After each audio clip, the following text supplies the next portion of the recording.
Amid massive pushback from opposition parliamentarians, the Government of India tabled the Waqf Amendment Bill 2024 in the lower house earlier today.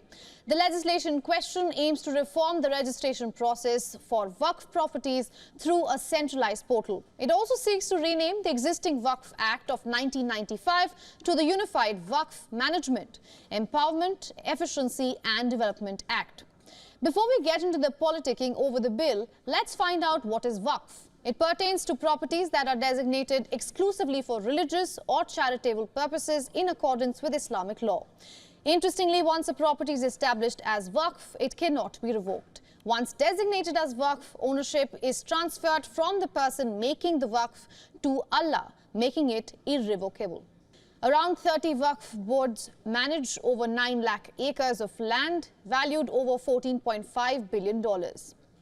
Now, they rank as the third largest landowners in India, only behind railways and the Defence Ministry.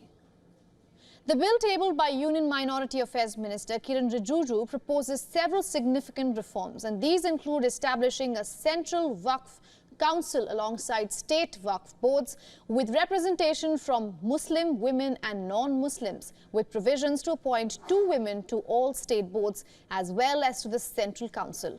In a shift away from the Waqf Tribunal, the bill proposes to designate the district collector as the primary authority in determining whether a property is classified as Waqf or government land.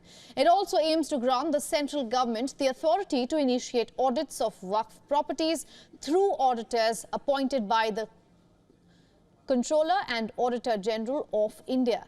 The bill also bats for a valid Waqfnama. It serves as an official deed for expressing one's intention to dedicate a property as Waqf. This contrasts with the current law, which allows for oral agreements. After a passionate debate in the lower house of the parliament, the bill has been referred to a joint parliamentary committee for now. आज sir ये एक समुदाय का बात मुसलमानों को गुमराह करके यहाँ बात रखा जा रहा है कल रात तक.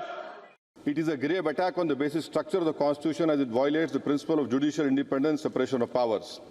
Sir, one thing has to be understood, that the Waqf management of a property is an essential religious practice for a Muslim. अध्यक्ष महोदय, जब लोकतांत्रिक तरीके से चुने जाने की पहले से प्रक्रिया है तो उसको नॉमिनेट क्यों किया जा रहा है? For all the latest news, download the WION app and subscribe to our YouTube channel.